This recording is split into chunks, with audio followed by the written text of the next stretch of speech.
So today I'll be preparing a Monday thali which my mom usually prepares every Mondays.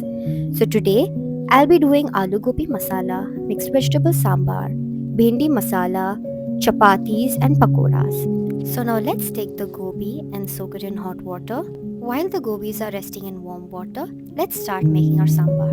For that we'll take 1 cup of dal, wash it thoroughly, and I'm going to add 1 teaspoon of turmeric, 1 onion, and 4 tomatoes.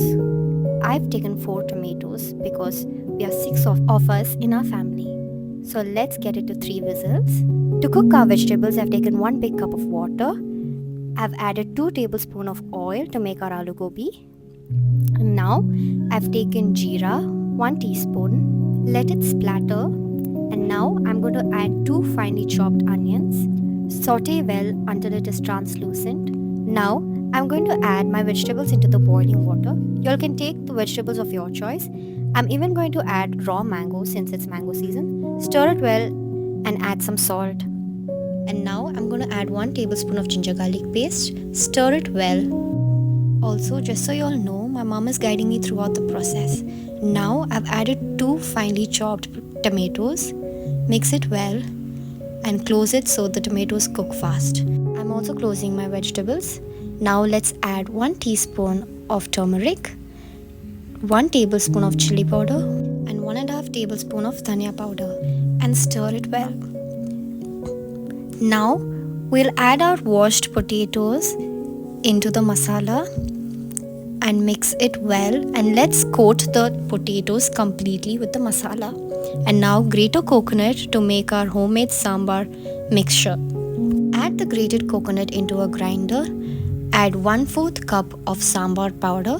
I will show you how to do the sambar powder in my next video. To that, add a small size of tamarind and grind it well.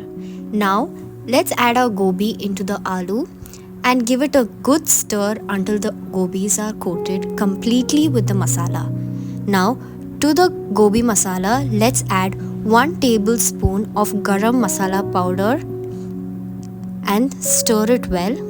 And to that we'll add salt. You all can add salt according to your taste. Cook it well in low flame. Now let's get on to our sambar. The water started to boil. Now let's add our sambar mixture into it.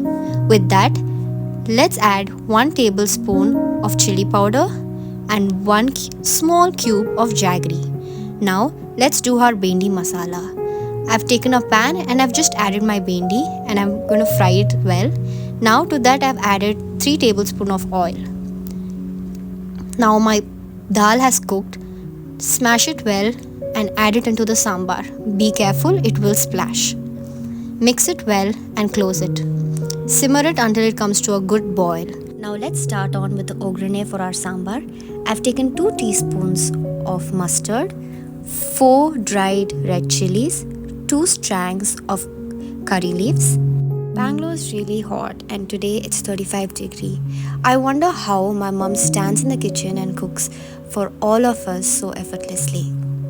I've heated up my pan and I'm going to add 2 teaspoons of ghee, and I'm going to add the oghrane into the oil, and with that I'm adding 1 teaspoon of hing, and I'm going to add the mixture into the sambar and close it. My sambar is ready. Now let's get on to the bhindi masala. I've added oil. To that I've added 2 finely chopped onions. Saute it well until it's nice and translucent. I've already started sweating. Now let's add chilies to it. With that, add some curry leaves and tomatoes. I've taken 2 tomatoes and chopped it. Now stir it well. Now add some salt to the mixture and close it until the tomatoes get nice and smashy. Add some kasturi methi to the aloo gobi masala and give it a stir. The aloo gobi masala is ready and our sambar too. Now let's check on our tomatoes. The tomatoes are nice and smashed. To that, add 1 teaspoon of turmeric, 1 teaspoon of chili powder. Let's not make it too spicy. To that, let's add our bhindi which is fried and stir it well. And we are done with the bhindi masala too. So let's work on our pakoras. For that, I've taken 6 chopped onions, 4 green chilies, 2 strands of curry leaves, and a bit of coriander. Now, to this mixture, we are going to add 1 cup of besan, half a cup of rice flour, 1 teaspoon of turmeric powder, and 3 teaspoons of chili powder, and add salt to taste. Let's give this a good mix so that all the ingredients gets coated well with the onions. To this, add little bit of water so that the masalas are evenly coated. Mix it well. It should be in a droppable consistency in the oil. And this is how the mixture should look. Now, let's start making our chapati dough. I've taken 6 cups of atta. To that, I've added some salt. And now, let's make our dough. This is how our dough should look. Once you knead the dough, you add some oil and let it rest. Now, let's get on to making our chapatis. So, today, my mom guided me throughout the process and she taught me how to make chapati too.